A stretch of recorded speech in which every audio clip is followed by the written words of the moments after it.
Tell me about Play It Safe. What is it you guys set out to do? What's your objective? What's your mission statement? Our mission statement is to teach children how to self-protect, teaching them the ABCs of self-defense, awareness, boundaries, and the Chihuahua confidence to set the boundary, Mhm. but in an age-appropriate way. So we teach kids as young as 4, and of course, we're going to teach them a lot different than we would a teenager. But the kids get that whole concept. If a Chihuahua can bark off a big dog, they can too. So Right. their biggest weapon is their voice, and that's what we really want to teach them to use and Okay. set the boundaries. I want to talk about bullying. You, again, have some great, actually hands on, specific advice for kids to use if they're being bullied at school. So Right. take us Yeah. through that. Let's Okay. assume that we've got a kid that's being tormented, verbally abused at school. We had a young man that was 9 years old. He was gay at a school in Denver, Colorado. He was in school for 4 days and killed himself, reportedly because of bullying. Right. And we see this just so often, time and time again. Right. I just know if you had worked with this young man before he started school and he had some techniques and skills and abilities, he would be alive today. What do Right. you tell kids that are being bullied? Well, it's two-sided. So with the little ones, we find that it's not as much bullying as it is more friendship drama. But then when we get into middle school and high school, that's probably where we see more of the bullying that killed this young man. So the Girl Scouts call me the girl whisperer because girl drama is my specialty. And friendship conflict is probably what we see the most. So I would say the majority of parents that bring their kids into our class, it's to handle all of that. You're not my friend anymore.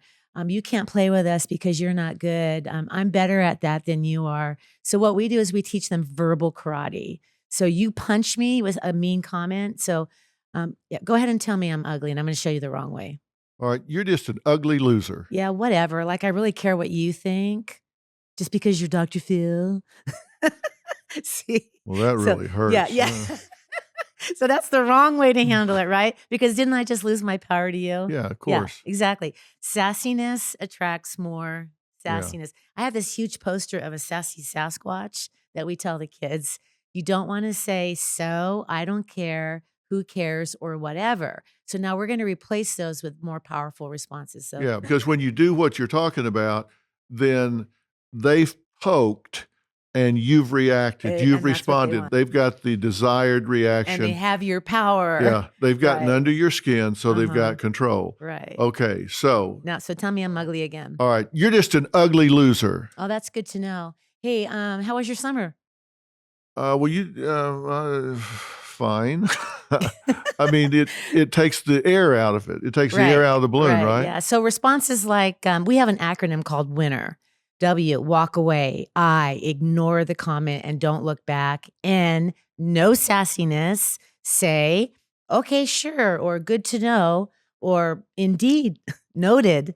The next N, say something nice, change the subject. E is exit, so don't engage, don't fight. And then the R is report. And that's our acronym. And so we actually role play the kids in the class. They go back and forth. So they'll say, you're a baby. And then their partner has to say, hey, good to know. And they practice back and forth, back and forth. And then what we also do though, and which I'm very proud of is that we teach them to resolve conflict with the yo-yo friend, because that's the number one complaint I hear from the kids. One day she's nice to me, the next day she's not. Then she's nice, then she's not. And so we actually talk about the difference between a yo-yo friend and a true friend and how to resolve that conflict with that friend, because that's what I hear the most in elementary school.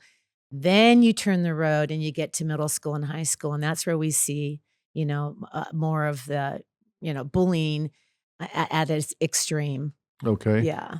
So, the responses that you want people to give whenever they're name called, marginalized, told they're not good enough, get away, whatever.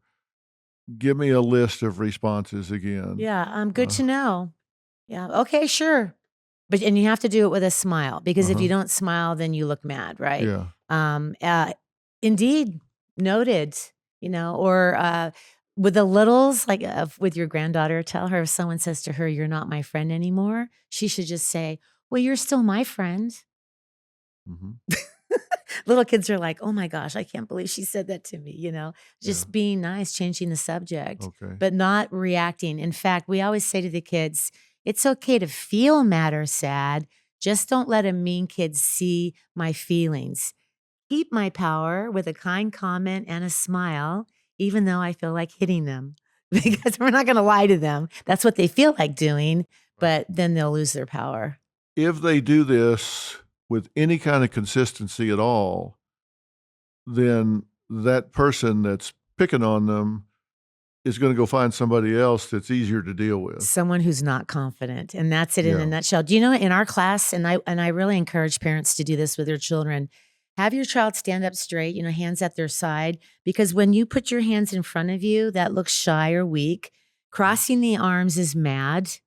This is sassy, okay? Yeah. But this is what we call confident posture, and I encourage parents to actually practice that with eye contact, because that's powerful, and the smile. That was what Mhm. seals the deal. We tell kids that that's your superhero power, is smiling, even though Mhm. you don't feel it. Yeah, and eye contact is really important, Really and if they important. have the confidence to do that, it can really help. Right. But again, role playing is very important, just like you and I just did. If a parent will sit down with their child and role play this, the kids can roll their eyes till the cows come home. That's okay. But if they still go through the trials, they still go through 1, 2, 3, Uh-huh. 4, 5 times, they may roll their eyes. And I always tell parents, kids may seem like they're not listening, but they're watching Oh, yeah. and they're learning. Yeah. And it may be a day, it may be 2, Yeah. but that's gonna come into play. Yeah, we had 3 school assemblies today. We had grades K all the way through 8th, and you wanna know, the middle school kids were taking notes, Yeah. because they want to know how to deal with the drama, and also with the bullying, and how to look confident even though they're not feeling it. Yeah. I think sometimes these kids make the mistake of thinking that they always have to be in a relationship with someone. They always have to have that friend there every minute. And I always try to get kids to understand, you know what? If you're alone, you're not a bad person to do it with. I know. I mean, if you like yourself, if you have confidence, and maybe this afternoon you're in the library alone, if you really feel okay about yourself, you're not a bad person to hang out with. Right. Didn't you You say that know? in your book? You said, "Be your Yes, best friend?" Yeah. exactly. You've gotta be your own best friend. Right, And right. if you really think that, if you can really have that in your internal dialogue where you say, "Look, so I'm gonna spend the afternoon alone, but, I crack myself up sometimes. Yeah, I get yeah. along with me fine." You could be like my husband, he's always alone with the dog. Yeah. It's Oh, just him and the dog. well, the man's gotta have his Yeah, dog. it's always. So, I got you. All right, let's talk about the bullying proper. Okay, right. So that, like, more physical Right. bullying, right? Okay. So obviously, I think in middle school and high school, it's getting kids to recognize, and we do this with elementary school kids as well, but getting kids to realize what bullying is, and what versus mean behaviors. So I'll ask them, if I say to you, Dr. Phil, "Oh my gosh, what are you eating? That's disgusting. Go over there and eat that." Am I being rude and mean, or am I being a bully? And kids will say, "I'm being a bully." And I say, "No, no. If it's constant though, if I keep picking on you, and I'm picking on you for some reason, but everybody else I'm nice to, so it's targeted, that's bullying." So getting kids to understand that, and then we list off every mean behavior that we can think of. And do you know, a lot of these behaviors kids don't even realize are bullying, like, Mhm. embarrassing someone in front of their class, correcting someone, the eye roll, whispering in front of. That is a really disrespectful behavior. So we start listing them, and then the teachers, the feedback that we're getting is, once kids understand what types of behaviors could be considered bullying, that helps a lot. But dealing with an aggressive bully, someone that wants to physically hit you, The best advice that we have is keep a mean kid more than 2 arm lengths away so they can't hit you or push you.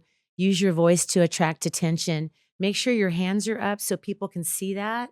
No pointing or this because that's, fight. This is a girl fight. And noise attracts attention. And that actually happened to me in high school. And I used that and it worked. I had 6 girls try to jump me when I was a senior in high school. And I wasn't even in the martial arts.